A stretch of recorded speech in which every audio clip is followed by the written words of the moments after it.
when changing is less scary than remaining who you are, it's easier to make that shift. Yeah.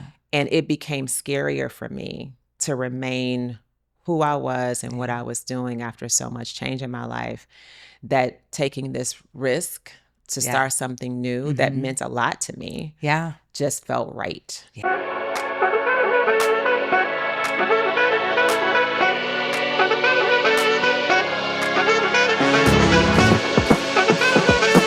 Welcome to the Visibility Room, on air and off script. Hey, everybody. It's Karyl Morris from the Image Impact Group and the Visibility Room, on air and off script. And I am here today with my friend, Danielle Jackson. Danielle, welcome. I am so excited to be here with you today. I am excited to have you because you have such a great story and a great energy about you.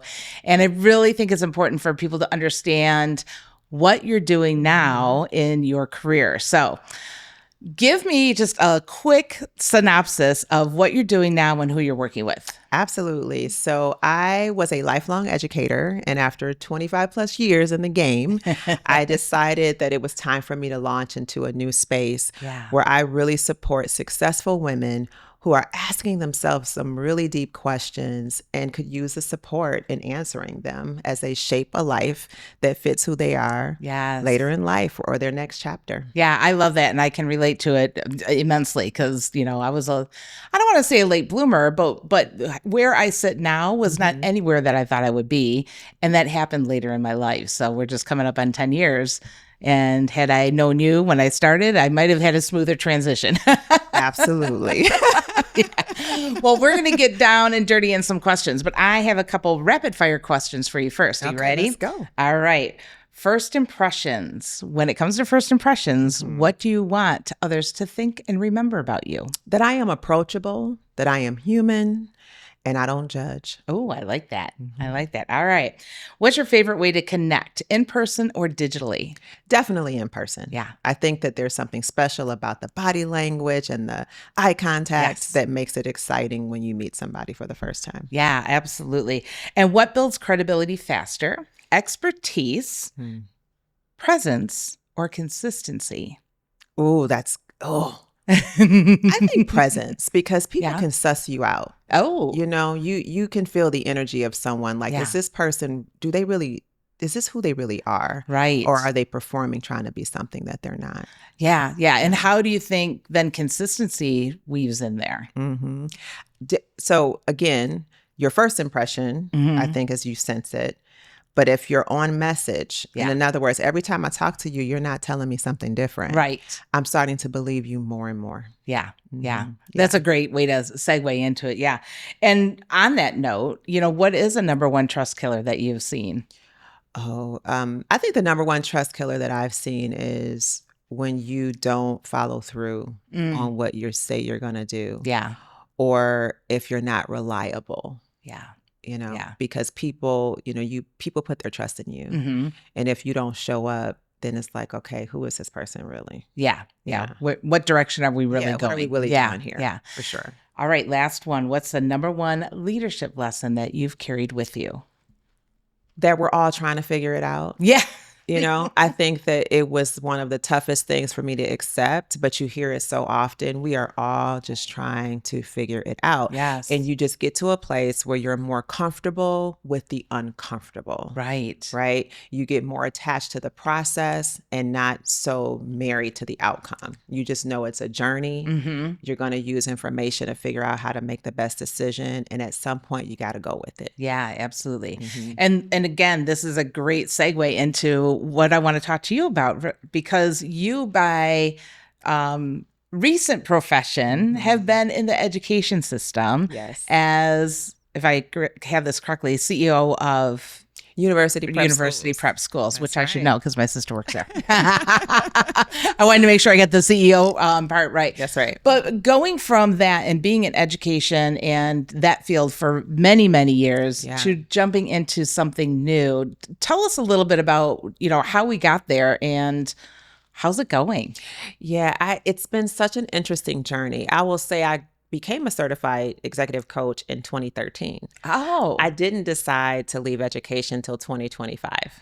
So it was a journey of discovery. Yes. And I think step one was, I always knew it was more that I wanted to do. I wanted to contribute in a different way. Yeah. But it was like, so when was I going to take that leap? And then it's a lot about like, okay, I sat on the cliff. There was this imagery in my head. I would sit on the cliff and I would like, okay, what do I need to know to jump? Ooh. And then it was like, okay, you're not going to know it all. At some point, you're going to have to just go with it. Yeah. And then came quite a bit of transition and change in my life that really removed the barrier. You know, there's a saying, when when changing is less scary than remaining who you are, it's easier to make that shift. Yeah. And it became scarier for me to remain who I was and what I was doing after so much change in my life, that taking this risk to start something new that meant a lot to me just felt right. Yeah. And again, I can relate to that because you have to start weighing the options, right? You know, it's almost like the haves and the haves not, or the positives and the negatives, and what happens if I stay, what happens or doesn't happen. And if I go, what's it gonna take, but what's it gonna give? That's right. Yeah. Because I think the fallacy that we have to wake up to is that we're uncomfortable a lot of times. Yeah. You know, even when it's like, we've been doing this, we get up tomorrow, we do it, you know, the same way we did it the day before. There's discomfort in that. You know? So the reality is that if you want to grow and you want to continue to push yourself to try new things, discomfort's part of the story. One of the things that you have said to me is life's complicated. Yeah. What does that mean to you? What again, going back to that shift from education to leadership development and consulting and coaching, and yes, 2013 versus 2026, it's a long time, but life is complicated. And how ultimately did you just determine that shift was needed? Well, it started as whispers, and you'll hear me say this in some of the content that I put out. Like, it started as this whisper of like, I have something else to give. Yeah. Because the reason I got into education was deeply personal.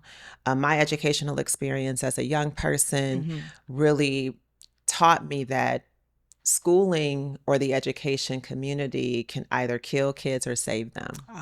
And I was in a period of being, you know, really killed by the system I was in. And then I got into a place where I felt like life was being, you know, blown into me with all these different experiences. And so that was deeply personal. But then as I got older and I had life experiences, I started hearing this call of service in a different way. But because education was so powerful in my life, it felt like, well, is it okay? And I remember one of my very first therapists said to me, when do you believe your debt has been paid? And I was like, wow, you know, that question sparked in me, you know, a completion. Like, there's a completion date that then allows you to launch into something new. And that time in between 2013 and 2025 was me just trying to figure it out. You know, how do I try on this different identity? And then life happened to me in very rapid fire. My son went off to college. The pandemic hit. My husband passed away. I had to bring a whole community of scholars and teachers and parents back into the brick and mortar after the pandemic. And that was me describing how uncomfortable the current was for me. And it just removed all the barriers to taking that leap, because, I mean, hey, I felt like I hit a pretty low point. And what gave me courage and gave me purpose was embarking on a new journey for myself. And what's interesting now, and I was going to say cool, but you know, going through all that is not cool, but what is so valuable now for the people you work with is you have been there. Oh, yeah. You have been there. You've gone through it yourself. So for somebody now to come to you for help, you've got them. You understand. You get it. And yes, we've all been through our own journeys, and they're all different. But there is a thread that runs through, and that's that it's hard, it's uncomfortable. There's the unknown. And for you to be able to have that experience where the trauma was great, but now you get to find the rainbow. That's right. That's pretty cool. It is. That's what's cool. It is very cool. Yeah. So again, when we were talking about what we wanted to talk about here, you said, I want people to know that I'm here. That's right. I'm here. And you said that, and I went, oh, like that feels really powerful. And it feels like a safety net. It feels like a safety net. So what does that mean to you? And what does it mean to the people that you serve? Well, it's so much out there. Yeah. It's so much out there. Like I turn on YouTube and then I turn it off. I open up my Instagram account and then I close it back because it's like where to look, where to go. Yeah.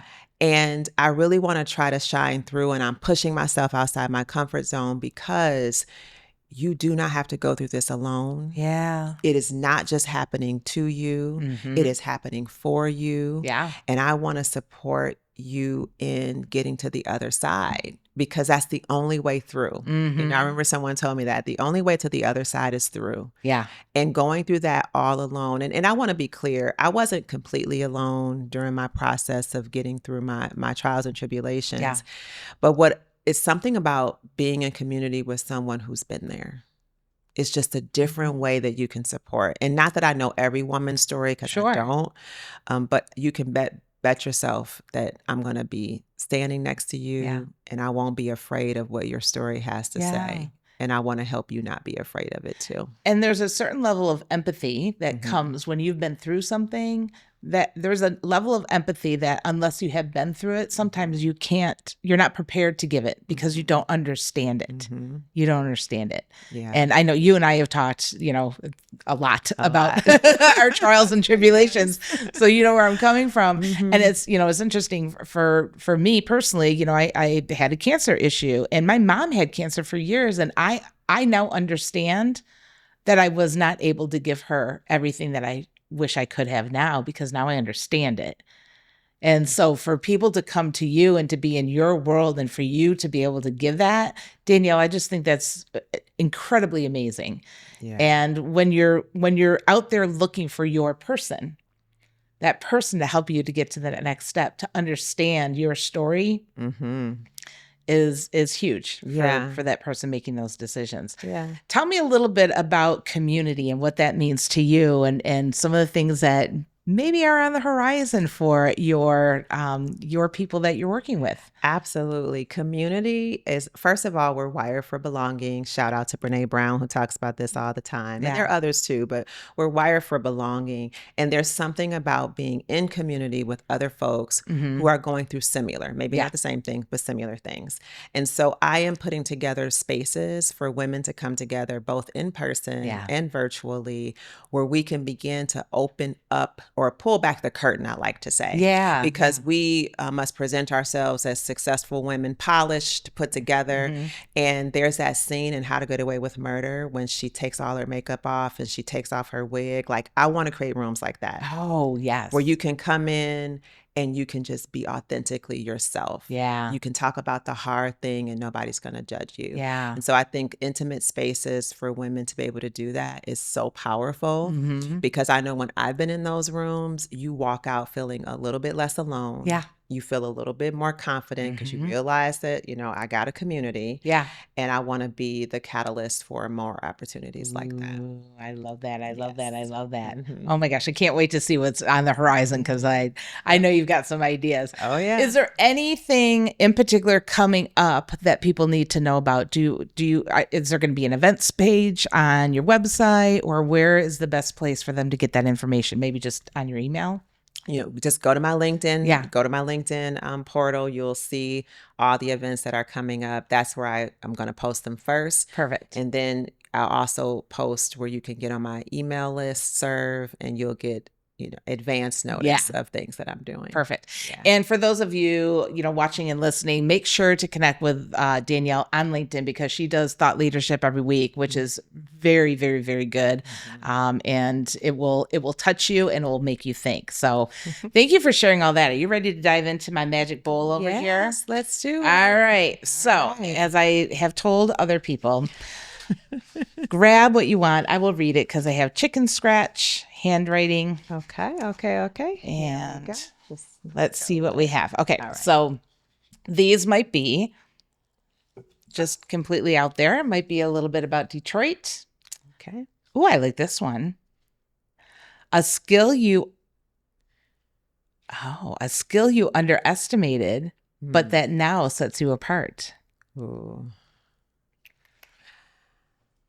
I think a skill I underestimated was my ability to notice patterns pretty quickly, just in listening to a story. Yeah. And I can lift up observations about what people have shared in a small amount of time. Yeah. And I get the reaction of like, oh my God, that's true. Like, I didn't really notice that, you know? Yeah. And I think when you're in a continuous strategic pattern in schools, you don't really think about it. It's just kind of part of the job. But I've been amazed at how I can transfer that skill in this space. Yeah. Yeah.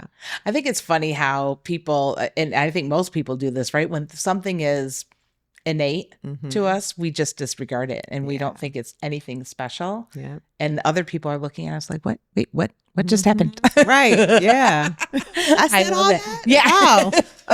Who knew? I was so brilliant. Who knew? Okay, let's do another one. Okay. Let's see. Okay. Let's go with this one. All right. Bum, bum. Ooh. Uh-oh. Finish the sentence. Okay. Detroit taught me to be fearless. Ooh. You know, that you can fall on tough times. First of all, tough times are going to come. Yes. That is part of the story. But being born and raised by the city of Detroit, resilience and renaissance. Those are the things that come to my mind. Yes, I love that. And, you know, we're such fans of Detroit. Again, for those of you that are just, you know, experiencing us here, we are sitting in Detroit, in the heart of Detroit, and it is such a beautiful, beautiful city. So, reclamation, renaissance, rebirth, all the things. I mean, we represent it here. Absolutely. Yeah, like no other. Yeah. I'm going to say that. Yes. All right, one more. All right. This is how we're going to finish up. So make it a great one. All right. Let's see what we got. Bum, bum. This is funny.